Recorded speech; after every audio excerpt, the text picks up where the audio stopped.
तो भैया अब हमारा पेपर 1 यूनिट 4 क्लास 2, ठीक है। अब जो टॉपिक है हमारे वो डिसेबल बच्चों के ऊपर आएंगे, जिसमें पहला क्वेश्चन यही आ जाता है कि कॉमन कौन होते हैं। अगर डिसेबल्ड वाले अलग स्पेशल हैं, अलग है, तो कॉमन पर्सन हम किसको कहेंगे? सामान्य कौन है? सामान्य व्यक्ति या सामान्य बच्चा कौन है? ठीक है।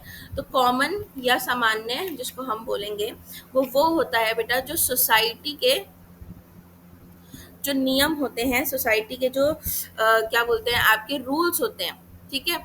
सोसाइटी के रूल्स, इनके हिसाब से काम करता है, ठीक है। उसको हम सामान्य बोलते हैं। सोसाइटी के रूल्स के हिसाब से काम करने का मतलब क्या है कि उसकी क्या विशेषताएं हो जाएंगी कि उसको सही और गलत इसकी नॉलेज होगी। एक कॉमन बंदे को नॉर्मल बंदा जो कहते हैं, ठीक है। कॉमन मतलब यहाँ पे क्या है, एक नॉर्मल की मतलब उसके अंदर कोई भी विकलांगता नहीं है, कोई भी डिफेक्ट नहीं है, ठीक है, कोई डिसेबिलिटी नहीं है।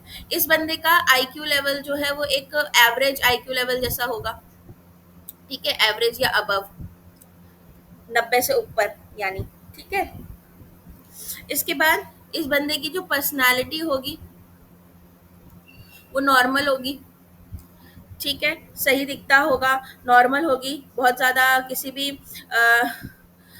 किसी नॉर्मल सी सिचुएशन में बहुत ज़्यादा हाइपर नहीं होता होगा, बहुत ज़्यादा एक्साइटेड नहीं होता होगा, नॉर्मल सी पर्सनालिटी जिसको बोलते हैं, ठीक है। इमोशंस जो होंगे वो स्टेबल होंगे, एक कॉमन पर्सन के, नॉर्मल बंदे के अपने इमोशंस पे, गुस्से पे, प्यार पे उसको कंट्रोल होगा कि कितना दिखाना चाहिए और कहाँ कैसे दिखाना चाहिए, ठीक है।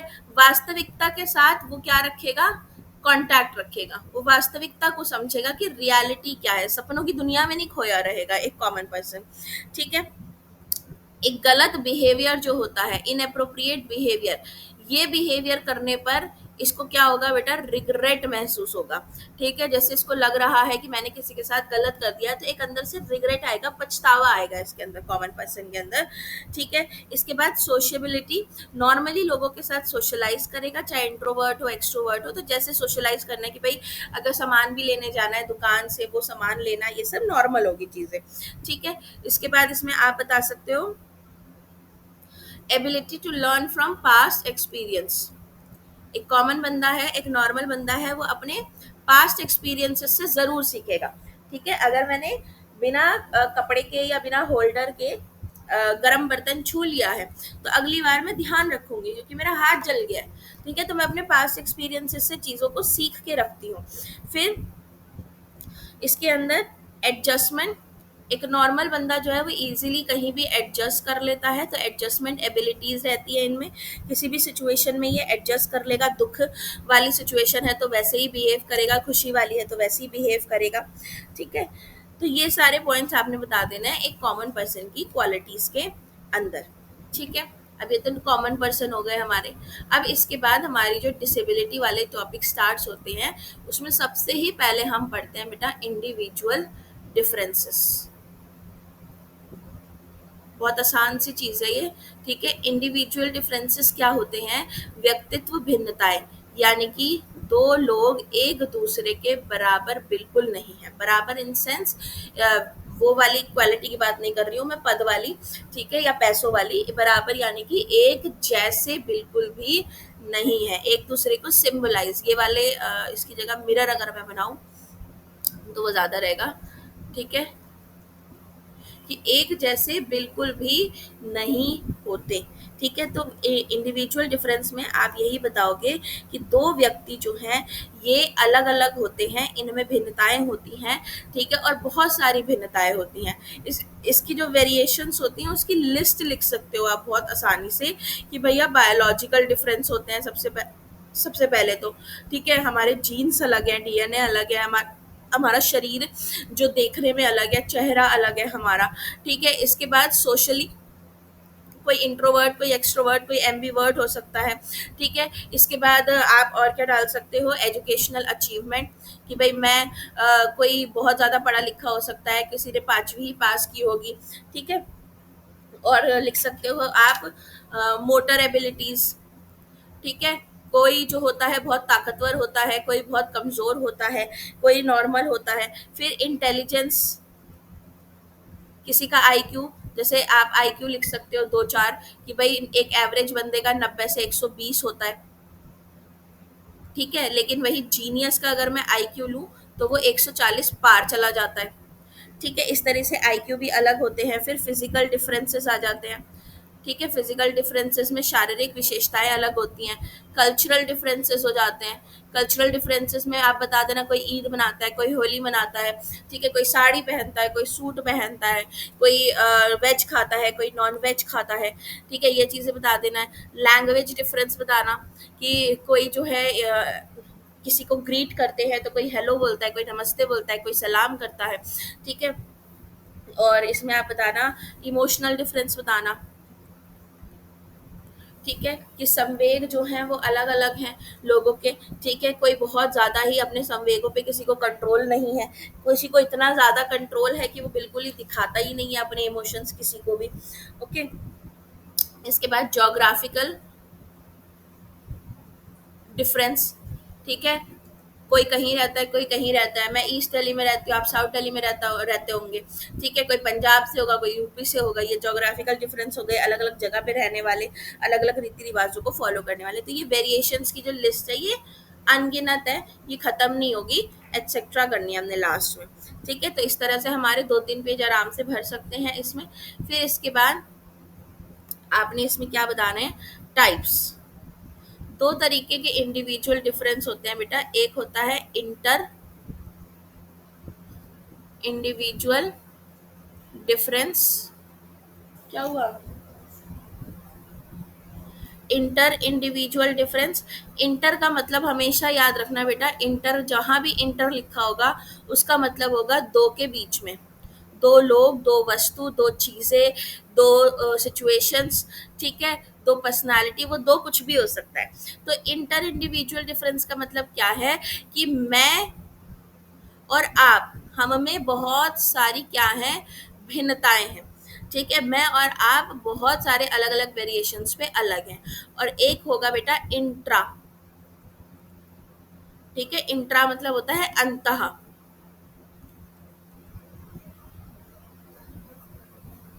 किया, अच्छा जाओ। इंट्रा होता है अंतः। अंतः मतलब हमेशा याद रखना, इंट्रा का मीनिंग क्या होता है, खुद के अंदर, ठीक है, आपके अपने अंदर। तो इंसान खुद के गुणों में समानता नहीं होती उसकी, ठीक है, कई स्तरों पे भिन्नता पाई जाती है, उसे हम इंट्रा इंडिविजुअल डिफरेंस कहते हैं। जैसे कि एक बच्चे के अंक अलग अलग सब्जेक्ट्स में अलग अलग आ रहे हैं, ठीक है। ये बच्चा है, इसके मैथ्स में, साइंस में, एसएसटी में, हिंदी में, इंग्लिश में, इसमें 79 आ रहे हैं, इसमें 91 आ रहे हैं, इसमें 61 आ रहे हैं, ठीक है। इसमें एकदम ही 34 आ रहे हैं और इसमें 99 आ रहे हैं। तो ये क्या है, इस बच्चे के अंदर के खुद के इंडिविजुअल डिफरेंसेस हैं, ठीक है। अपनी ही क्षमताओं में भिन्नता होना, अपनी ही एबिलिटीज में डिफरेंस होना, ठीक है। अब इसके बाद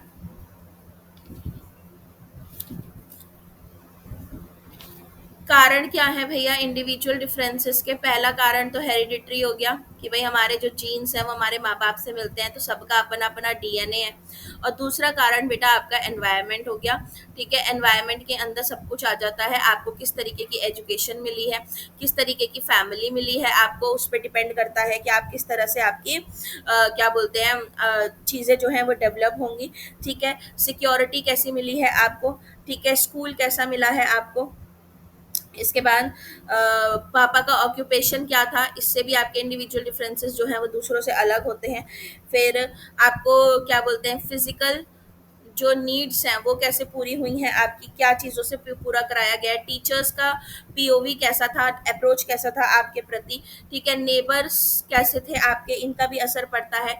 पॉवर्टी का असर पड़ता है, इंडिविजुअल डिफरेंसेस हमें अलग करते हैं, ठीक है। उसके बाद हमारे फ्रेंड्स हो गए, सिबलिंग्स हो गए, भाई बहन, ठीक है।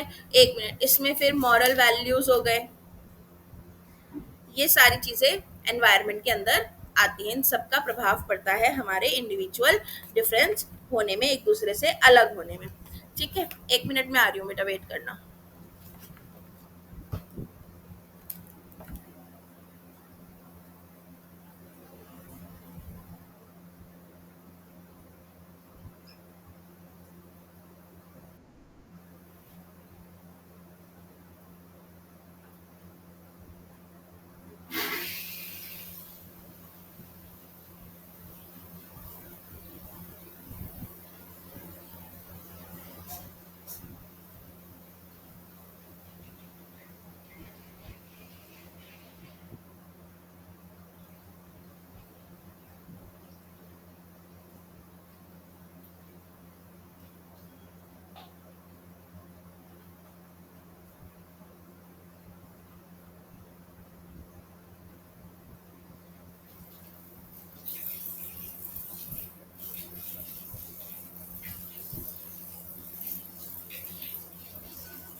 ठीक है, ये आपके एनवायरनमेंट के प्रभाव हो गए।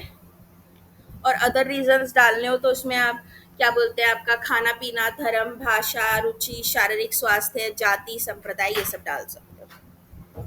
इसके बाद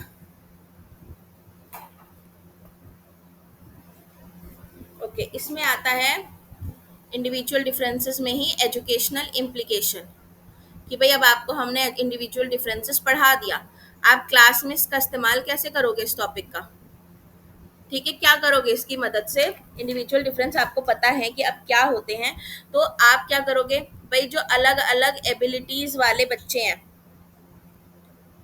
ठीक है, उनकी पहचान कर पाओगे। किसी में कोई क्षमता है, किसी में कोई क्षमता है, कोई शारीरिक बहुत स्ट्रांग है, कोई मेंटली बहुत स्ट्रांग है, किसी को कम सुनाई दे रहा है, किसी की आंखें कमजोर हैं। ठीक है, तो आप क्या कर पाओगे, उन बच्चों को वो कर पाओगे, आइडेंटिफाई कर पाओगे इजीली। ठीक है, अलग अलग जो क्षमताएं हैं इन बच्चों की, उनका आइडेंटिफिकेशन हो पाएगा बहुत अच्छे से। उसी हिसाब से आप अपने करिकुलम को डिजाइन कर पाओगे। ठीक है, इसके बाद डिफरेंस इन एटीट्यूड्स, बच्चों के जो एटीट्यूड्स होते हैं वो अलग अलग होते हैं। ठीक है, लिंग, आयु, वातावरण, रुचि, ये सब एटीट्यूड को प्रभावित करते हैं। लड़कों का एटीट्यूड जो होता है वो तुम्हारा गणित और तकनीकी क्षेत्र जो होता है उसमें ज़्यादा होगा। गर्ल्स जो हैं ये गृह विज्ञान, साहित्य, इसमें ज़्यादा इंटरेस्ट शो करती हैं। ठीक है, तो अलग अलग इंटरेस्ट जो है, हम बच्चों के एटीट्यूड्स यानी इंटरेस्ट, रुचि ले लो, इनको आइडेंटिफाई कर पाएंगे। अगर मेरे दिमाग में ये चीज़ पता है कि मेरे 40 के 40 बच्चे अलग हैं, तो मैं उनको ऐसे ही समझूंगी, मैं सबको एक तराजू में नहीं तोलूंगी। ठीक है, इसके बाद डिफरेंसेस इन अचीवमेंट, हर बच्चे की अपनी अपनी अचीवमेंट होगी। मैं ये नहीं कहूंगी कि तू सारे के सारे ही क्लास के अंदर फर्स्ट आओ, नहीं कह सकते ना हम। हर बच्चे को हम ये नहीं कह सकते कि तुम सारे के सारे ही इस कंपटीशन के अंदर पार्टिसिपेट कर लो। हर बच्चे के अपने अपने इंटरेस्ट होते हैं, तो अपनी अपनी उनकी क्या होती हैं, अचीवमेंट्स होती हैं। राइट, इसके बाद क्लासिफिकेशन ऑफ चिल्ड्रन, बच्चों को क्लासिफाई कर सकते हैं हम। ठीक है, इंडिविजुअल डिफरेंसेस के आधार पे, जैसे कि कौन बच्चा मेरा एवरेज बच्चा है, ठीक है, कौन मेरा जीनियस है, कौन मेरा इडियट है। इडियट होते हैं जिनका आईक्यू थोड़ा कम होता है। ठीक है, इम्बेसाइल है और कम आईक्यू होता है। ठीक है, मोरॉन है और कम आईक्यू होता है इन लोगों का। या लिंग के आधार पे हम क्लासिफिकेशंस कर सकते हैं, on the basis of sex, या तुम्हारी इकोनॉमिक अवस्था के आधार पे। ठीक है, इंटरेस्ट के आधार पे मैं बच्चों का क्लासिफिकेशन कर सकती हूँ कि किसको मुझे कौन सी पर्टिकुलर फील्ड के अंदर मुझे अपने बच्चे को डालना है। ठीक है, सोशल, इंटेलेक्चुअल और आपका फिजिकल डिफेक्ट, इन सब के आधार पे मैं बच्चों का क्लासिफिकेशन कर सकती हूँ। ठीक है, इसके बाद साइज ऑफ क्लासरूम,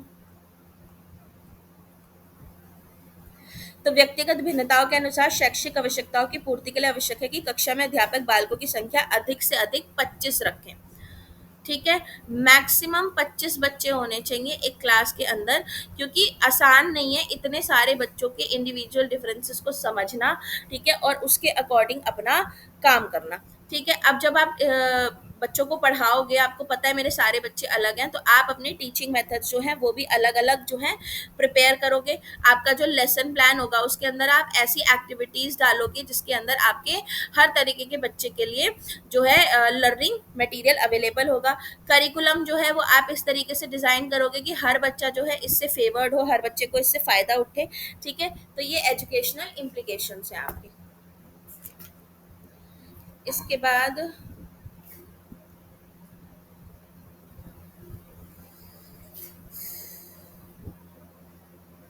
अब आती है हमारी डिसेबिलिटीज। तो हमारी मेन टाइप की डिसेबिलिटीज हैं स्पीच, ठीक है, बोलने में दिक्कत, intellectual impairment, hearing, orthopaedic, learning, visual, cerebral, autism और मल्टीपल डिसेबिलिटी। ठीक है, अब इसमें हमारा सबसे पहला जो दे रखा है वो दे रखा है बैकवर्ड चिल्ड्रन के बारे में। और बहुत गर्मी हो रही है सच में। सबसे पहले जो हमारे इसमें बेटा डिसेबिलिटी दे रखी है वो हमारी दे रखी है बैकवर्ड बच्चे। तो क्वेश्चन है आपका,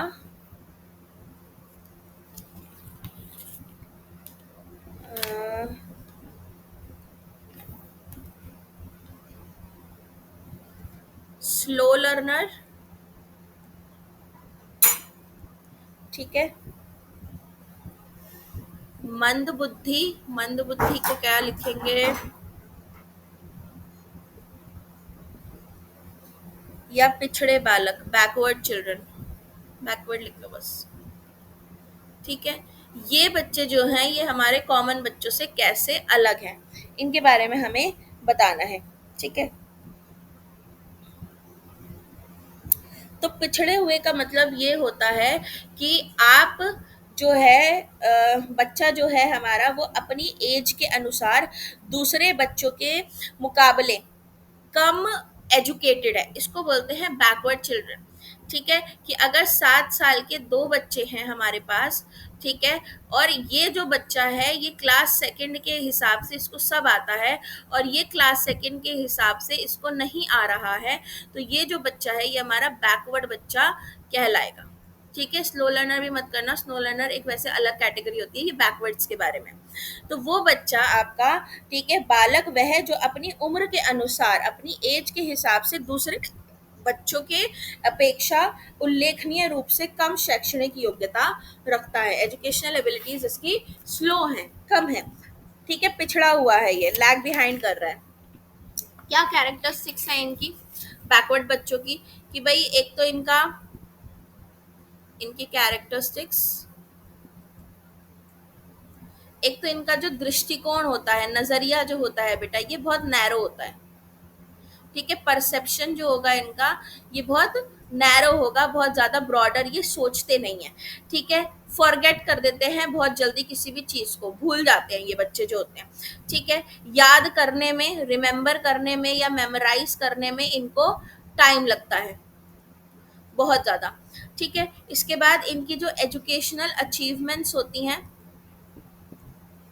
ये बहुत कम होती हैं। ठीक है, कुछ नहीं इन्होंने अचीव किया रहता है। इसके बाद ये स्लोली लर्न करते हैं, किसी भी चीज़ को बहुत धीरे धीरे सीखते हैं। दिखने में बिल्कुल तुम्हारे कॉमन बच्चों जैसे ही होंगे। ठीक है, देखोगे आप तो लगेगा कि ये कॉमन बच्चे ही हैं क्लास के अंदर, बट ये काम जो है जल्दी नहीं करते हैं, धीरे धीरे करते हैं। जैसे आप हमारी क्लासेस में ही जैसे बच्चा होता है ना, एक बच्चा होगा कि वो बहुत धीरे काम करेगा, उसका पढ़ने का बिल्कुल मन नहीं करेगा। ठीक है, प्रॉब्लम सॉल्विंग में ये बच्चे नहीं कर पाते, समस्या समाधान में इनको प्रॉब्लम आती है।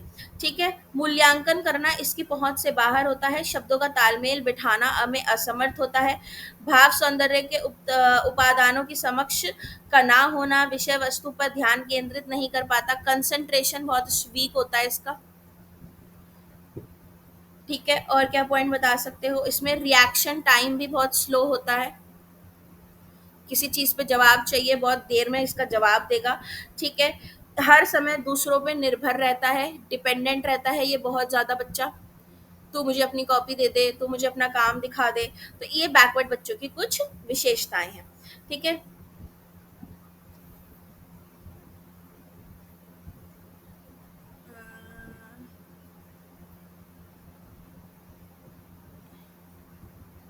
फिर इसमें कारण आ रखे हैं, कारण बता देना क्या होते हैं। पिछड़ेपन के कारण क्या है?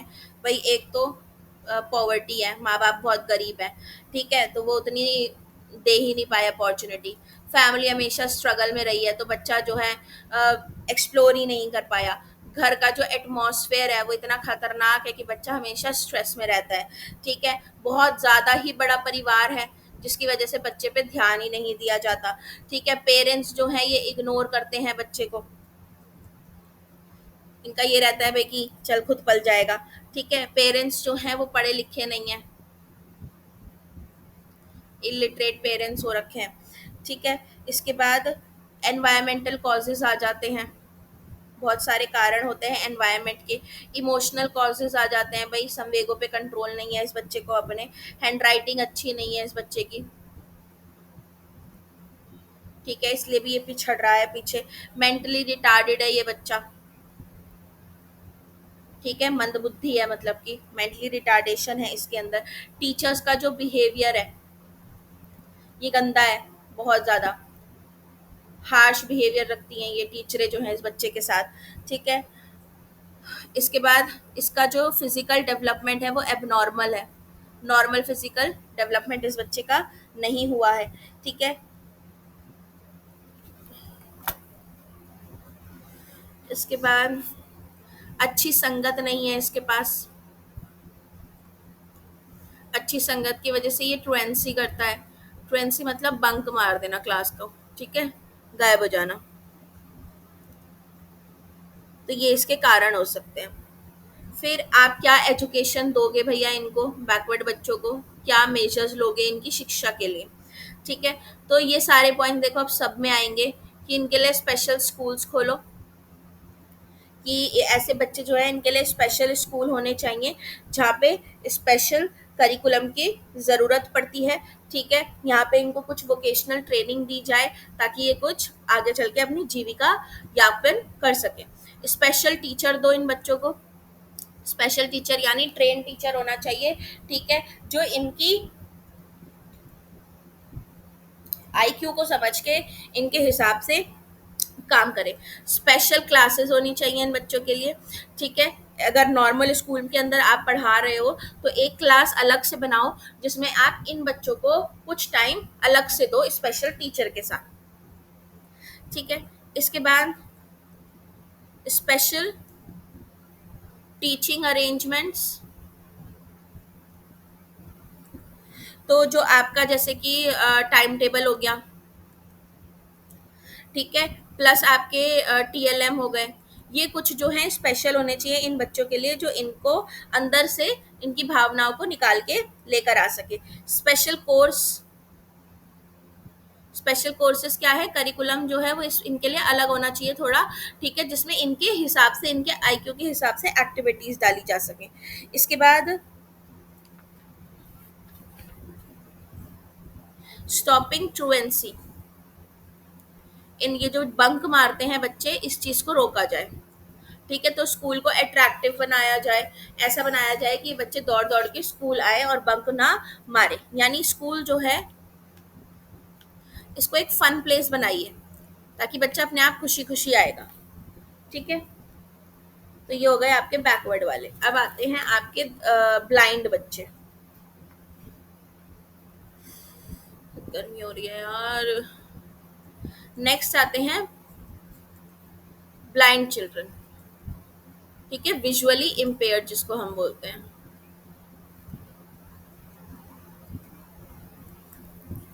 तो ये जो बच्चे होते हैं बेटा, ये वो बच्चे हैं जिनको पार्शली, ठीक है, या फुली ब्लाइंड होते हैं। और मतलब कि या तो इनको हल्का दिखता है, ठीक है, या इनको बिल्कुल भी नहीं नजर आता। और ऐसा जो है, मतलब ये जो प्रॉब्लम है ये तुम्हारी जेनेटिक भी हो सकती है, मतलब पैदाइशी इनको ये चीज मिल सकती है, या अब जन्म के बाद किसी एक्सीडेंट की वजह से आंख के अंदर कोई केमिकल घुस गया है, या कोई टूल जो है उससे चोट लग गई है, या कोई एक्सीडेंट हुआ था कांच घुस गया है, उसकी वजह से जो है ये आंखें खराब हो सकती हैं। ठीक है, तो ऐसे बच्चे जो होते हैं इनको दिखाई नहीं देता है, इनको देखने में दिक्कत आती है। कुछ ऐसे होते हैं जिनको हल्का दिखता है, तो ऐसे बच्चों को हम स्पेक्स दे सकते हैं। ठीक है, लेकिन जो फुली ब्लाइंड है इनको हम स्पेक्स नहीं दे सकते। अब इनका क्या करना होता है, आइडेंटिफिकेशन। पहले इंट्रो दे दिया, अब इनकी पहचान कैसे होगी। तो इनकी पहचान के लिए आप देखोगे कि ये जो बच्चे हैं अपनी आई लैशेस जो होती हैं, पलके बेटा, ठीक है, इनको प्लक करते हैं, नोचते रहते हैं ये बच्चे। ठीक है, इनको ब्लर्ड नजर आता है, धुंधला नजर आएगा, बोर्ड जो है वो क्लियर नजर नहीं आएगा। ठीक है, आईज जो है वो हमेशा रेड रहेंगी, डर्टी रहेंगी इनकी। ठीक है, पानी रहेगा आंखों में। रंगों की पहचान नहीं कर पाएंगे ये बच्चे, कलर आइडेंटिफाई नहीं कर पाते।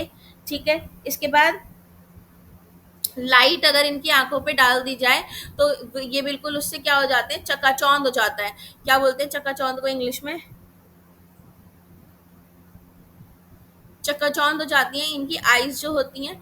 ठीक है, इसके बाद आंखों में पानी रहेगा इनके बहुत ज्यादा, हमेशा पानी आता रहेगा अगर चश्मा नहीं लगा हुआ है इन बच्चों के। ठीक है, आईज को जो है ये रब करते हैं ये बच्चे बहुत ज्यादा। फिर इनको ब्लैक बोर्ड का लिखा हुआ नजर नहीं आएगा, इनको आगे बिठाना पड़ेगा एकदम। फिर ये बहुत ज्यादा मतलब bring their eyes closer to notebook, किताब के बहुत पास आके जो है ये उसमें देखते हैं, क्योंकि इनको नजर नहीं आता है, किताब को नजदीक से पढ़ते हैं। ठीक है, हेडेक होता है इन बच्चों को जब इनकी आंखों पे जोर पड़ता है। ठीक है, इनको टू रिफ्लेक्शंस नजर आती हैं, कभी कभी किसी की दो छवियां, दो प्रतिबिंब नजर आते हैं। ठीक है, ये क्या बोलते हैं, टकरा जाते हैं चलते चलते किसी चीज से। तो ये इनकी आइडेंटिफिकेशन है, ये हमें खुद आइडेंटिफाई करना होता है। ठीक है, तो अब इन बच्चों की टीचिंग आ जाती है, एजुकेशन, क्या पढ़ाना है इन बच्चों को। तो एक तो जब मैं पढ़ा रही हूँ तो मैं ब्लैक बोर्ड पे जो है बिग लेटर्स लिखूंगी, मेरी जो राइटिंग होगी वो कैसी होनी चाहिए, बड़ी होनी चाहिए। दूसरा, मेरे जो टीएलएम होने चाहिए ये कैसे होने चाहिए, बड़े होने चाहिए। तीसरा, ऐसे बच्चों को मैं फर्स्ट रो में, फर्स्ट डेस्क पर बिठा दूं। ठीक है, ऐसे बच्चे जो होते हैं इनको रीड और राइट ये करना सिखाना चाहिए। ठीक है, फिर दृष्टि दोष से ग्रस्त बालकों के लिए विशिष्ट कक्षाएं, ये तो सब में डालना है। स्पेशल क्लासेस होनी चाहिए, स्पेशल स्कूल होने चाहिए। ठीक है, स्पेशल टीचर होने चाहिए। ये जितने भी आपकी डिसेबिलिटी आएंगी ना, ये वाले पॉइंट सब में डाल देना। स्पेशल करिकुलम होने चाहिए। ठीक है, स्पेशल टीएलएम होने चाहिए। इसके बाद आप इसमें ब्रेल स्क्रिप्ट डाल देना कि ब्रेल स्क्रिप्ट से बच्चों को सिखाया जाए। ब्रेल स्क्रिप्ट क्या होती है, इसमें 6 डॉट्स होती हैं, 6 डॉट सिस्टम होता है ये। ठीक है, इन्हीं 6 डॉट से अलग अलग अल्फाबेट्स बना के बच्चों को किसके जरिए से पढ़ाया जाता है, टच के जरिए जरिए से। ठीक है, फिर वो होना चाहिए स्कूल के अंदर मेडिकल अवेलेबल होना चाहिए।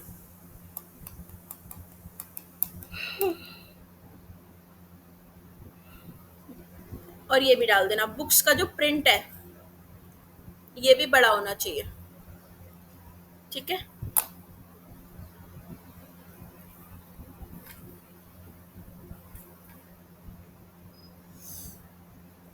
इसके बाद आपका नेक्स्ट आ जाता है हियरिंग इम्पेयरमेंट।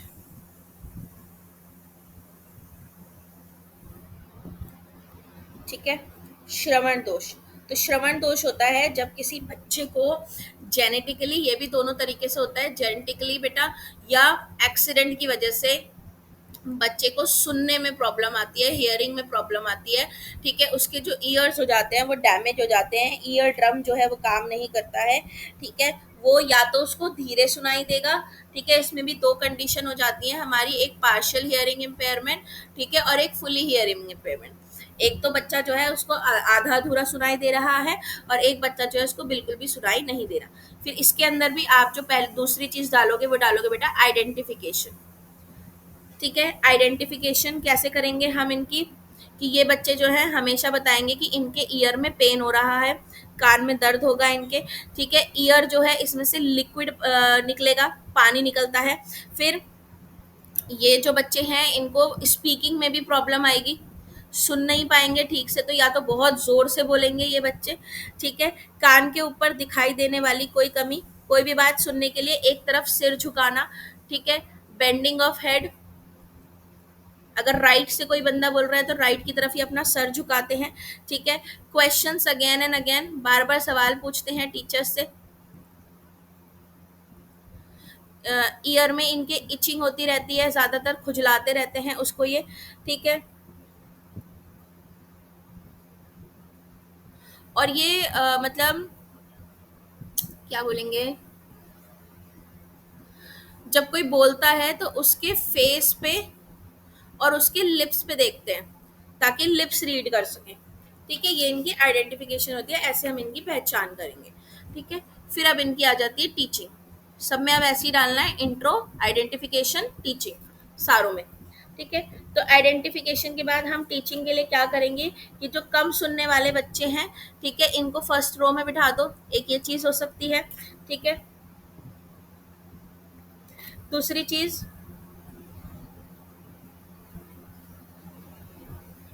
ये बच्चे सुन नहीं पा रहे तो साइन लैंग्वेज यूज करवा सकते हो आप, ठीक है, क्लास के अंदर। इसके बाद आप हियरिंग एड्स प्रोवाइड करवाओ, ऐसे बच्चों को मेडिकल फैसिलिटीज प्रोवाइड कराओ जो इनको हियरिंग एड्स दे सके। आप ऐसी एक्टिविटीज कराओ जिसके अंदर क्या बोलते हैं, विजुअल्स ज्यादा हो, ठीक है, जैसे टीवी हो गया, चार्ट्स हो गए, पिक्चर्स हो गई, ठीक है, ये इन चीज़ों के ज़रिए से इन बच्चों को पढ़ाओ, तो विजुअल्स जो हैं ये देखेंगे तो समझेंगे। लिप मूवमेंट, लिपसिंग जो होती है वो सिखाओ इनको, कि कैसे लिपसिंग, लिप्स पढ़ने चाहिए, ठीक है। इसके बाद लाउड वॉइस यूज़ करे टीचर जो है इन बच्चों, मतलब कि प्यार वाली लाउड वॉइस यूज़ करे, ये नहीं कि बहुत धीरे बोल रही है, ये इनकी टीचिंग हो सकती है, ओके। फिर आते हैं आपके एक्सेप्शनल बच्चे। एक्सेप्शनल में आपके कितनी श्रेणियां आती हैं, 6 बच्चे आते हैं।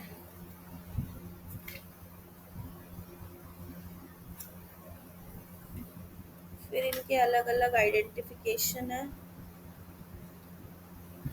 अचीवमेंट्स, मेंटली रिटार्डेड,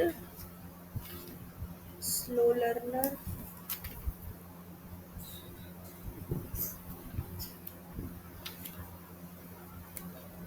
बहुत रिपीटिशंस दे रखी हैं,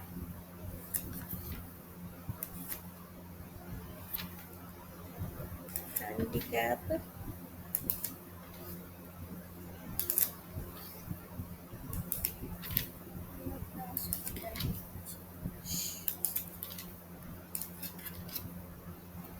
ओके। चलिए, अब आता है एक्सेप्शनल बच्चे कौन से होते हैं।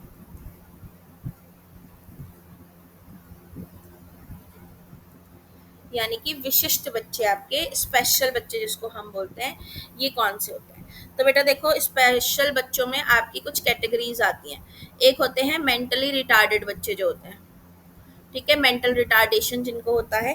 फिर एक होते हैं जो एकदम गिफ्टेड बच्चे होते हैं, जीनियस जिसको हम बोलते हैं, जैसे सचिन तेंदुलकर हो गया, ठीक है। फिर एक बच्चे होते हैं हमारे पिछड़े हुए, बैकवर्ड चिल्ड्रन, इनके बारे में एक एक करके हम पढ़ेंगे।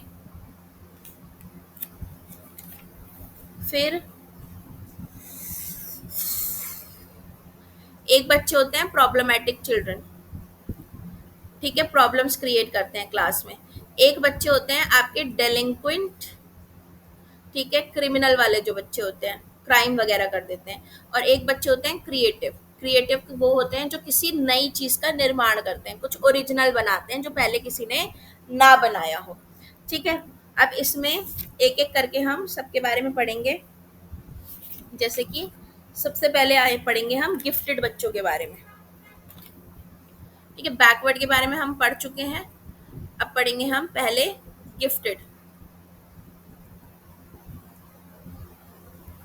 गिफ्टेड बच्चे कौन होते हैं, कैसे होते हैं? तो सब बच्चे एक जैसे नहीं होते, ठीक है, हर बच्चे में अलग अलग क्वालिटीज होती हैं।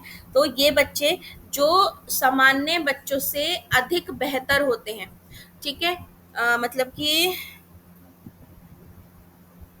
प्रतिभाशाली बालक बोलते हैं इनको। ठीक है, इनका आईक्यू जो होता है ये एवरेज से अबव होता है।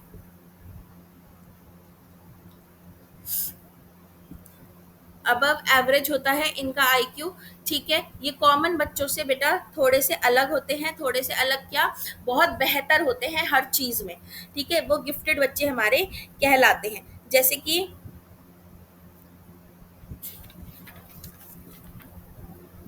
इनकी विशेषताएं आप क्या बता सकते हो? कि पहली विशेषता इनकी हो जाती है कि 140 प्लस इनके क्या होता है, आईक्यू होता है। जैसे कि आपके आइंस्टाइन हो गया, ठीक है, सचिन तेंदुलकर हो गए। ठीक है, ये लोग क्या हैं, ये गिफ्टेड लोग हैं, इनके आईक्यू जो है वो बहुत ज्यादा हाई है। और फिर इनकी इंटेलिजेंस, वही आईक्यू ही होता है। ठीक है, फिर ये लर्निंग जो होती है बहुत तेजी से बेटा ये किसी भी चीज को सीख जाते हैं। लर्निंग इनकी बहुत फास्ट होती है। ठीक है, इनकी मेमोरी, इनकी logical power, reasoning power, logical power जो भी कहो, ठीक है, इनकी इमेजिनेशन, इनकी थिंकिंग पावर, ठीक है, ये सब क्या होगी, ये बहुत ज्यादा अधिक होगी कॉमन बच्चे के मुकाबले।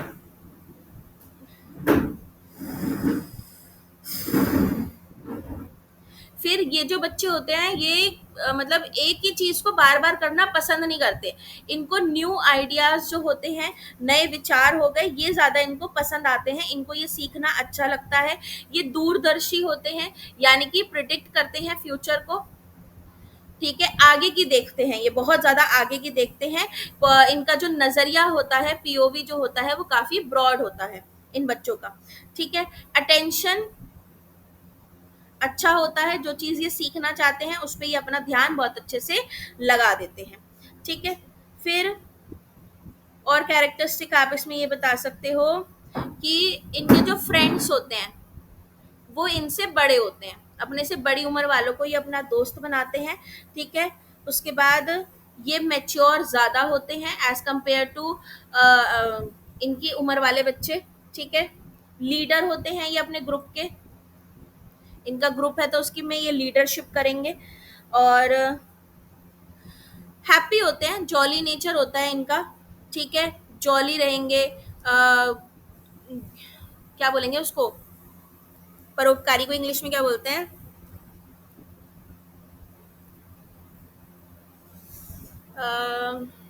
केयरिंग लिख दो, केयरिंग, ऑनेस्ट होते हैं ये बच्चे। ठीक है, इसके बाद फिजिकल अपीयरेंस में भी ये जो बच्चे होंगे ये जल्दी बोलना, चलना, खड़े होना ये सब सीख जाते हैं। ठीक है, इनका हाइट और वेट भी जो है वो थोड़ा सा ज्यादा ही रहता है कॉमन बच्चों के मुकाबले में। ये चलना भी जल्दी सीख जाते हैं कॉमन बच्चों से, बोलना भी जल्दी सीख जाते हैं। ठीक है, इनको एंगर इश्यूज भी होते हैं, गुस्सा बहुत आता है इनको। बेटा इसका पंप बंद करना। ठीक है, एंगर इश्यूज होते हैं। स्कूल को लेके जो इनका नजरिया रहेगा बेटा वो पॉजिटिव रहेगा। ठीक है, स्कूल को लेके पॉजिटिव पीओवी रखते हैं ये। पार्टिसिपेशन अच्छा रहता है इनका, हर चीज में पार्टिसिपेट करना ये पसंद करते हैं। बस इतनी बता देना, बहुत सारे दे रखे हैं वैसे। ठीक है, बस इतने काफी हैं। लेकिन फिर इनकी आइडेंटिफिकेशन, कैसे पहचाने इनको? तो आइडेंटिफिकेशन के लिए अलग अलग टेस्ट होते हैं, जैसे कि एक होता है अचीवमेंट टेस्ट। अचीवमेंट टेस्ट में हम ये देखते हैं बच्चे ने कितना सीखा, हाउ मच अचीव्ड, जो हमने इसको सिखाया वो कितना सीखा, तो जिसने ज़्यादा सीखा उसके हिसाब से हम भाप लेंगे।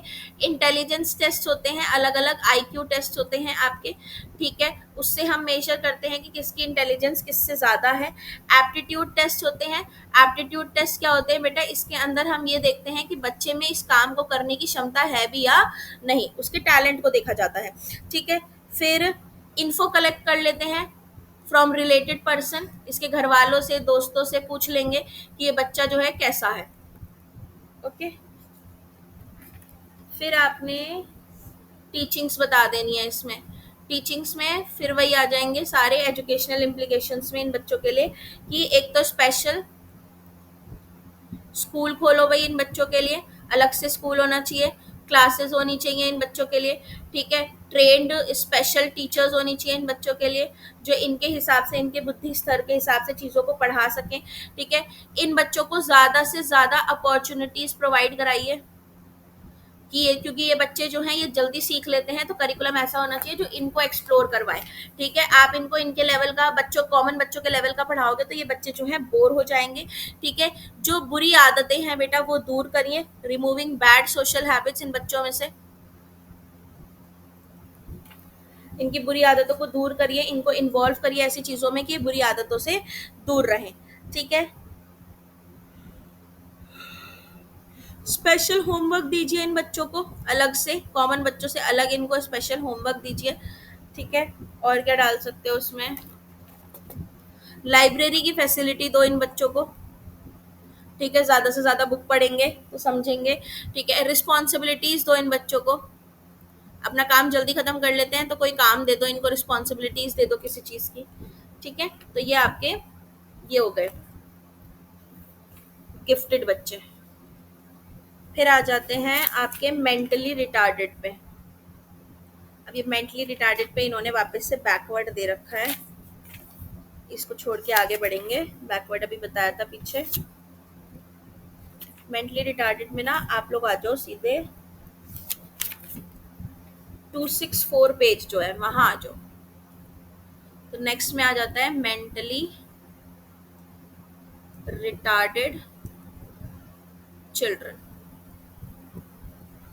ठीक है। तो मेंटली रिटार्डेड बच्चे तीन तरीके के होते हैं हमारे, इडियट जड़ बुद्धि जिसको कहते हैं हमारे, इम्बेसाइल, ठीक है, हीन बुद्धि, फीबल माइंडेड दुर्बल बुद्धि, और एक और होते हैं डल एंड बैकवर्ड मंद तथा पिछड़े। इनके आईक्यू याद रख लेना, ठीक है। इडियट जो होता है तुम्हारा 0 से 19, इम्बेसाइल जो होता है 20 से 39, 20-20 का फर्क रख देना सब में, ठीक है। इसको कर देना 50 से 69 और इसको कर देना 70 से 80, ओके, 20-20 का फर्क रख देना। अब इनका आईक्यू एकदम कम है तो बेटा ये अपने बेसिक वर्क जो होते हैं वो भी नहीं कर पाते, ठीक है, जैसे कि खाना पीना, ये अपना नहाना, वॉशरूम, ये सब भी खुद नहीं कर पाते, ये डिपेंडेंट रहते हैं हर काम के लिए हर किसी पे, इनको ट्रेनिंग से भी नहीं सिखाया जा सकता, ठीक है। इनको आप कोई ट्रेनिंग दोगे उससे भी ये नहीं सीखेंगे। फिर 26 से 50 वाले जो बच्चे होते हैं ये वाले, ठीक है, ये रीड एंड राइट नहीं कर सकते, ये रीड एंड राइट नहीं कर सकते, ठीक है। इनके जो बेसिक काम होते हैं वो इनको सिखाए जाते हैं, खुद की रक्षा नहीं कर सकते, सेल्फ सिक्योरिटी नहीं कर सकते, खुद को बचा नहीं सकते, ठीक है। ये भी निर्भर रहते हैं, लेकिन इनको जो डेली के हमारे काम होते हैं, ठीक है, बेसिक काम, वो इनको सिखाए जा सकते हैं, ओके, जैसे कि खुद खाना, खुद नहाना, ओके, ये इम्बेसाइल वाले होते हैं। फिर 50 से 69 वाले फीबल माइंडेड को हम मोरॉन्स भी बोलते हैं, ठीक है। असहाय या मूर्ख बुद्धि जो होते हैं 71 से 51 से 70 या 50 से 69 आप ले लो, ये बालक भी बहुत कम पढ़ लिख सकते हैं, ये रीड एंड राइट कर सकते हैं बट अब बहुत कम कर सकते हैं, ठीक है। ये भी निर्भर ही रहते हैं, डिपेंडेंट रहते हैं, ऐसे बच्चों को किसी अनस्किल्ड में शिक्षा प्रदान की जानी सकती है, घरेलू कार्य के लिए तैयार किया जा सकता है। ठीक है, तो जो बेसिक वर्क है वो ये सीख इनको सिखाए जा सकते हैं, घर के जो काम होते हैं बेसिक, ठीक है, वो इनको सिखाए जा सकते हैं। बॉर्डर लाइन वाले जो होते हैं, ये जो बच्चे हैं अन्य बच्चों के साथ नहीं चल सकते। जनसंख्या के मैक्सिमम बच्चे हमारे बैकवर्ड में ही आते हैं। ठीक है, जो मैंने आपको बताया था कि इनकी जो मतलब पिछड़े हुए होते हैं, ये आपके इनकी जो शैक्षणिक क्षमता होती है वो नॉर्मल से कम होती है, बट ये अपने बेसिक काम जो है कर लेते हैं। ठीक है, तो ये मेंटली रिटार्डेड में 4 तरीके के आपने बता देने हैं। फिर आपने इसमें बताना है कि मेंटल रिटार्डेशन जो होता है, इसमें हम आईक्यू, बुद्धि लब्धि जिसको बोला जाता है, इंटेलिजेंस क्वेश्चन, ठीक है, इसके ज़रिए से सब किसी की भी बुद्धि लब्धि जो है वो मेजर करते हैं। इसमें आप बताना कि टर्मन जो है, इन्होंने टर्मन ने दिया था, हाँ, टर्मन जो है इन्होंने आईक्यू का फॉर्मूला दिया था, क्या था, mental as upon chronological age into में 100। ठीक है, ये क्या है आपकी बच्चे की मेंटल एज, ये क्या है बच्चे की क्रोनोलॉजिकल एज, यानी कि जो बर्थडे मनता है वो वाली एज। ठीक है, और उसको 100 से गुणा करना है और तो आपका आईक्यू निकल आएगा। ठीक है, ये डाल देना इसमें। फिर इसके अंदर आप बताना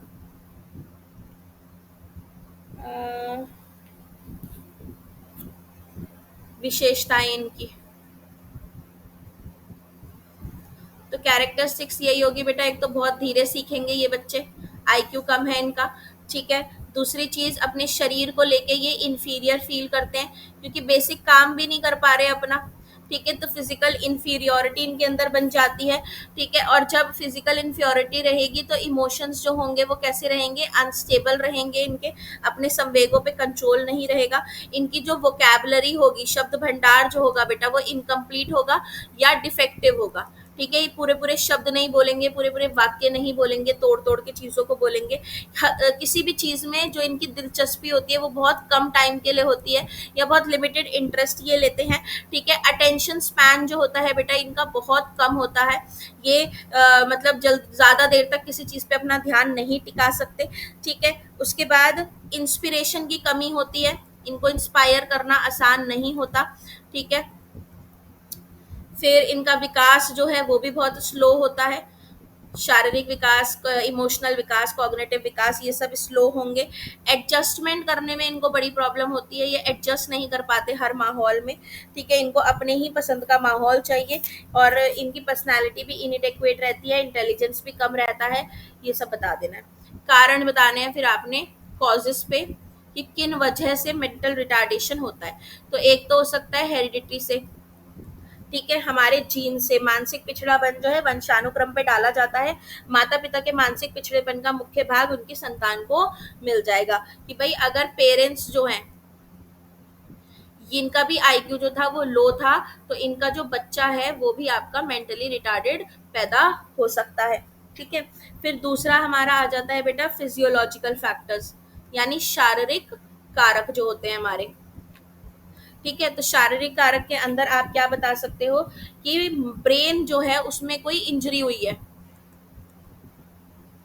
ठीक है, ब्रेन में कोई इंजरी हुई है, कोई क्षति पहुंची है, कोई दोष है, तो वो विकलांगता कर सकता है, मेंटली रिटार्डेड कर सकता है बच्चे को। ठीक है, शारीरिक कारकों में कई कई और बीमारियां जो होती हैं, डिजीजेज होती हैं ऐसी, जिनकी वजह से हमारा दिमाग जो है वो खराब हो जाता है।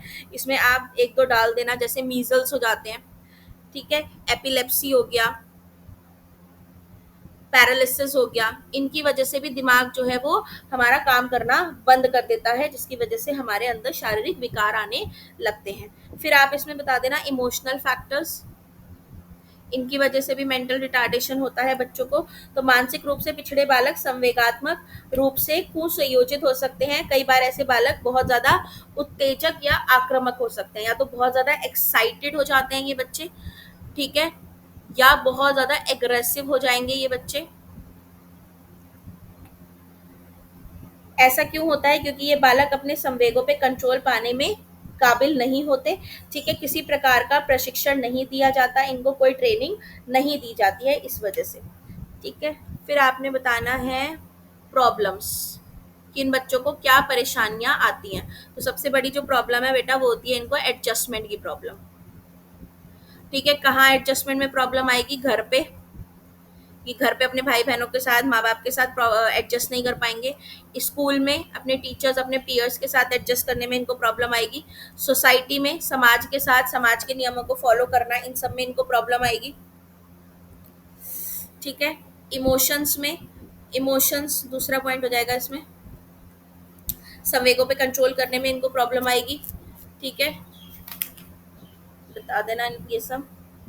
फिर आइडेंटिफिकेशन, वही इंटेलिजेंस टेस्ट। आइडेंटिफिकेशन में क्या बताओगे, कैसे आइडेंटिफाई करेंगे, इनका भी वही कर दो, इंटेलिजेंस टेस्ट ले लो।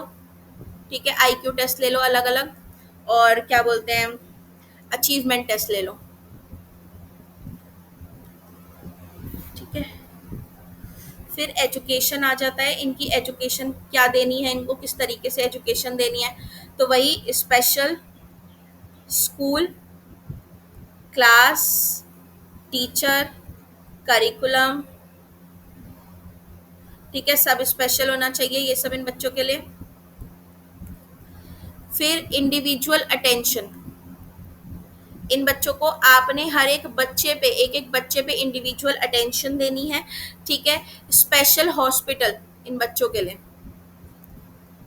क्योंकि ये अपने आप को हानि पहुंचा सकते हैं, ये अपने आप से कोई काम नहीं कर पाते हैं। स्पेशल टीचिंग मेथड होने चाहिए इन बच्चों के लिए।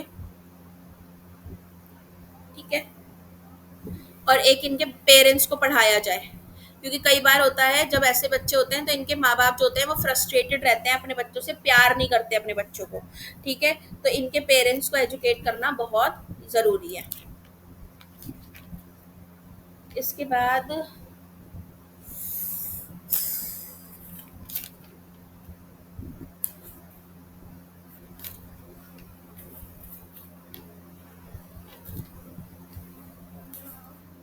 हैंडीकैप बच्चे, चलो लास्ट टॉपिक है, ख़त्म करते हैं इसको। ठीक है, फिर आते हैं नेक्स्ट आपके हैंडीकैप्ड। हैंडीकैप बच्चे वो होते हैं बेटा जिनको शरीर में कोई फिजिकल डिफेक्ट होता है। ठीक है, कोई भी फिजिकल डिफेक्ट हो सकता है, जैसे लंगड़ा, लूला होना, अंधा होना, बहरा होना। ठीक है, काइंड्स, अब इसमें अलग अलग काइंड्स आ जाते हैं हमारे हैंडीकैप होने में। जैसे कि आपका एक होता है फिजिकली हैंडीकैप्ड होना, शारीरिक दोष है बच्चे में। ठीक है, वही मैंने अभी बोला आपको कि बच्चा जो है वो अंधा है, पूरी तरीके से बहरा है या कम सुनाई देता है। ठीक है, लंगड़ा है, लूला है, अपंग है, ये फिजिकल हो गए। एक होता है मेंटली हैंडीकैप्ड। ठीक है, मेंटली हैंडीकैप्ड यानी मंद गति वाला बच्चा, मंद बुद्धि वाला जो बच्चा होता है, जिसे हम मेंटली रिटार्डेड बोलते हैं, लो आईक्यू, जो अभी हमने पीछे पढ़ा। ठीक है, इसके बाद ये दो काइंड्स आप बता देना, इनको थोड़ा सा लिख देना इनके बारे में। फिर इसमें आप लिखना आइडेंटिफिकेशन, कि इनकी पहचान कैसे होती है। तो आइडेंटिफिकेशन में ये होगा कि एक तो इनको वॉक, सिट, स्टैंड, चलने में, बैठने में, उठने में जो है प्रॉब्लम महसूस करते हैं ये बच्चे, फिजिकली डिसेबल्ड बच्चे जो हैं। ठीक है, उसके बाद इनके जॉइंट्स में पेन रहेगा, जोड़ों में दर्द रहेगा इनके। ठीक है, फिर चीज़ों को होल्ड करना, होल्डिंग ऑब्जेक्ट्स, इसमें इनको प्रॉब्लम आएगी बच्चों को। ठीक है, ये इनके आइडेंटिफिकेशन बता देना। फिर इनके कारण बता देना किस वजह से ये हैंडीकैप हो जाते हैं। तो एक कारण तो वही है हेरिडिटरी बेटा, कि माँ बाप जो हैं वो विकलांग थे, तो बच्चे के अंदर भी वो दोष आ गया। ठीक है, फिर किसी बीमारी की वजह से जो है बच्चा हमारा विकलांग हो गया। ठीक है, बहुत ज़्यादा बीमार पड़ गया था, जिसकी वजह से उसके शरीर का कोई एक हिस्सा जो है वो डिफेक्टिव ही रह गया। फिर डिफेक्टिव एनवायरनमेंट, जो बच्चे को वातावरण मिल रहा है वो अच्छा नहीं है, मतलब कि मान लीजिए कि स्लम एरिया में रह रहा है, अनहाइजीनिक एरिया में रह रहा है, खाना ढंग का नहीं मिल रहा है, उसकी वजह से उसमें डिफेक्ट्स आ रहे हैं।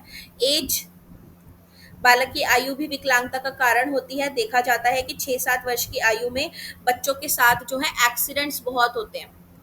ठीक है, क्योंकि भागने दौड़ने लगते हैं और इन एक्सीडेंट्स की वजह से बच्चों में कोई भी विकार आ सकता है। सेक्स, ठीक है, लड़कों को जन्म से ही परिवार के जो लोग हैं वो इंडिपेंडेंस दे देते हैं, इसी वजह से लड़के लड़कियों की अपेक्षाकृत अधिक दुर्घटनाग्रस्त रहते हैं।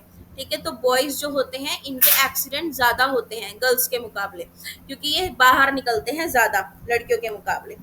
ठीक है, फिर इसमें आप बता देना सोशो इकोनॉमिक स्टेटस। माँ बाप की अमीरी गरीबी से भी दोषपूर्ण पैदा हो सकते हैं बच्चों में। दुर्बल या कमजोरी, पैसा नहीं है तो खाने को नहीं दे पा रहे बच्चे को। ठीक है, फिर इसमें आप बताना आइडेंटिफिकेशन हो गई, कारण हो गए,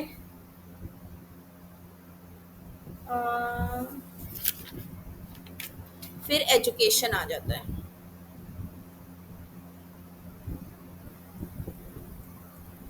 एजुकेशन में वही सारी जितनी अभी पीछे पड़ी थी ना, जो ब्लाइंड बच्चों की एजुकेशन थी बेटा, वो सब लिख देना कि भाई इनको जो है ब्रेल स्क्रिप्ट देना चाहिए, टच सिस्टम होना चाहिए। ठीक है, इन बच्चों को जो है बोल के लिसनिंग पे इनकी ज़्यादा फोकस करना चाहिए। फिर जो आपने हियरिंग इम्पेयरमेंट वाले बच्चों की जो एजुकेशन पढ़ी थी वो सारी लिख देना कि इन बच्चों के लिए हियरिंग एड्स होने चाहिए। ठीक है, बड़े बड़े क्या बोलते हैं, इनको विजुअल्स ज़्यादा दिखाने चाहिए। ठीक है, उसके बाद क्रिपल्ड चिल्ड्रन जो होते हैं इनकी एजुकेशन के बारे में लिखना। क्रिपल्ड यानी विकलांग बच्चे जो हैं, शारीरिक दोष हैं इन बच्चों के अंदर, तो इन बच्चों की शिक्षा में हम क्या कर सकते हैं कि इनकी जो टेबल और चेयर है वो इनके हिसाब से हो, इनके लिए व्हील चेयर अवेलेबल करा सकते हैं हम। ठीक है, स्कूल के अंदर रैंप बनवा सकते हैं, सीढ़ियों की जगह ऐसे रैंप हो जिसमें व्हील चेयर से बच्चा चढ़ के जा सके। ठीक है, इनको वोकेशनल ट्रेनिंग दे सकते हैं। वोकेशनल ट्रेनिंग यानी ऐसा कोई काम सिखा सकते हैं जिससे ये अपनी जीवन याचिका चला सके। ठीक है, और क्या कर सकते हैं, स्पेशल क्लास स्पेशल स्कूल इनके लिए भी होना चाहिए। फिर डेफ चिल्ड्रन में तुम्हारे वही जो हियरिंग वालों की एजुकेशन मैंने तुम्हें बताई थी। फिर बोलने में जिनको प्रॉब्लम आती है, डिफेक्टिव स्पीच वाले जो बच्चे हैं, ठीक है, इनके लिए साइन लैंग्वेज का यूज़ करवाइए स्कूल के अंदर। ठीक है, इनको जो है विजुअल्स दिखाइए ज़्यादा से ज़्यादा। इनको हियरिंग एड्स भी, इनको सुनने में भी प्रॉब्लम आती है जिनको बोलने में प्रॉब्लम आती है। ठीक है, तो हियरिंग एड्स भी अवेलेबल करवाइए। फिजिकली वीक है कोई बच्चा, शरीर से ही एकदम कमज़ोर है, तो ऐसे बच्चों के लिए क्या करते हैं, एक वो होना चाहिए, आपकी मेडिकल फैसिलिटीज़ होनी चाहिए, डॉक्टर अवेलेबल होने चाहिए ऐसे बच्चों के लिए। ठीक है, इन बच्चों को फूड जो है वो प्रॉपर देना चाहिए, बैलेंस डाइट इनको देनी चाहिए। ठीक है, ऐसे बच्चों को एयर, वाटर, सनलाइट ये सब प्रॉपर देना चाहिए ताकि ये स्ट्रांग हो सके। फिर हमारे इमोशनली एंड सोशली हैंडीकैप बच्चे, सामाजिक और संवेगात्मक तौर पे जो हमारे हैंडीकैप होते हैं, तो इन बच्चों को अच्छा एनवायरनमेंट दीजिए। ठीक है, प्यार वाला एनवायरनमेंट दीजिए, सेंस ऑफ सिक्योरिटी दीजिए, अफेक्शन दीजिए, लव दीजिए, केयर दीजिए। ठीक है, कॉन्फ्लिक्ट से दूर रखिए इन बच्चों को। ये सारी चीज़ों से इनको शिक्षा दी जा सकती है। अब पीछे मैंने आपको कुछ टाइप्स बताए थे एक्सेप्शनल बच्चों के, इसमें मेंटली पढ़ा, गिफ्टेड पढ़ा, बैकवर्ड पढ़ा। ये तीन बच्चे जो हैं, अगर 2 नंबर का क्वेश्चन आ जाता है आपका, तो प्रॉब्लमैटिक बच्चे वही होते हैं बेटा जो क्लास के अंदर आप देखते हो कुछ बच्चे ऐसे होते हैं, ठीक है, जो क्लास में तंग करते हैं। ठीक है, टीचर को परेशान करेंगे, दूसरे बच्चों को परेशान करेंगे, कोई भी काम नहीं करने देंगे ढंग से सुकून से किसी टीचर को या किसी बच्चे को। ठीक है, वो बच्चे प्रॉब्लमैटिक होते हैं जो हर काम में प्रॉब्लम क्रिएट करते हैं। ठीक है, दूसरे बच्चों से इनको जलन होगी, हटीले जिद्दी होंगे। ठीक है, गुस्सा आएगा, टॉलरेंस नहीं होगा, झगड़ा करेंगे, फाइटिंग करते हैं बहुत ज़्यादा क्लास के अंदर, लड़ना, शरारत करना, ये सब होती है इनकी हरकतें। डेलिंक्वेंट बच्चा होता है बेटा क्राइम जो कर देता है आपका। ठीक है, ऐसा बच्चा जो आपके समाज के नियमों को तोड़ता है। ठीक है, चोरी चकारी या किसी का मर्डर कर देना या किसी के चोट पहुंचा देना, बुली करना, ये डेलिंक्वेंट बच्चे होते हैं। बहुत ज़्यादा ईगो होती है इन बच्चों के अंदर। ठीक है, अपराध वाली प्रवृत्ति होती है, क्राइम कर देते हैं ये बच्चे। और क्रिएटिव बच्चे जो होते हैं बेटा, ये वो बच्चे होते हैं जो कुछ ओरिजिनल क्रिएट करते हैं। ठीक है, ऐसे बच्चे कि अगर आप इनको कोई सामान दोगे तो ये एकदम नया प्रोडक्ट जो है आपके सामने बना के रख देंगे, ऐसा प्रोडक्ट जो पहले कभी किसी ने ना बनाया हो। ठीक है, एकदम क्रिएटिव होते हैं। चित्रकारी हो गई, डांस हो गई, कला हो गई, कोई भी चीज़ आप दे दीजिए, उस चीज़ में ये कुछ नया बना के दे देंगे। जिस चीज़ में, जिस भी फील्ड में इनको महारत है, ठीक है, तो ये उस चीज़ में कुछ ऐसा नया बना देंगे जो पहले कभी किसी ने ना बनाया हो। ओके, तो ये आपकी यूनिट 4 भी जो है वो खत्म हो गई है। यूनिट 5 आपकी किस चीज़ के बारे में है? अच्छा, यूनिट 5 आपकी 4-4 नंबर के जो क्वेश्चन है बेटा, वो यूनिट 5 में से सबसे ज़्यादा आते हैं। ठीक है? आपके 4 मार्क्स के क्वेश्चन मैक्सिमम यूनिट 5 में से आएँगे। क्योंकि 4-4 नंबर वाले सारे टॉपिक इसी के अंदर है। सोशलाइज़ेशन का टॉपिक है, ईज़ी है, छोटा-सा है। ठीक है? चलिए, समझ आ गया सबको बढ़िया से चैप्टर? आंसर्स लिख लोगे सब? चलो, मैम एक्सेप्शनल चिल्ड्रन वाला क्वेश्चन इंपॉर्टेंट है। एक्सेप्शनल चिल्ड्रन वाले में आपने जितने सारे बच्चे मैंने आपको पढ़ाए हैं, मेंटली रिटार्डेड, डेलिंक्वेंट, उन सब के बारे में थोड़ा थोड़ा आपने लिख देना है। ठीक है? अब डिटेल में मैंने आपको सारे बच्चों के बारे में पढ़ा दिया। अगर एक्सेप्शनल चिल्ड्रन करके क्वेश्चन आता है 8 नंबर का है, तो सारों के बारे में एक एक पेज लिख देना। और स्पेशली किसी बच्चे के बारे में आता है कि मेंटली रिटार्डेड के बारे में लिखो या हैंडीकैप के बारे में लिखो, तो फिर उसमें वो सब डाल देना जो मैंने आपको बताया कि पहले इनका इंट्रोडक्शन, फिर इनकी आइडेंटिफिकेशन, फिर इनका कॉज, फिर एजुकेशन। ठीक है? फिर ये 4 पॉइंट सब में डाल देना कि पहचान कैसे करनी है, फिर इनके कारण क्या है, किस वजह से ये ऐसे हुए हैं, फिर इनको क्या शिक्षा दी जानी चाहिए। ठीक है? आगे बात समझ? चलिए, क्लास ओवर कर दे।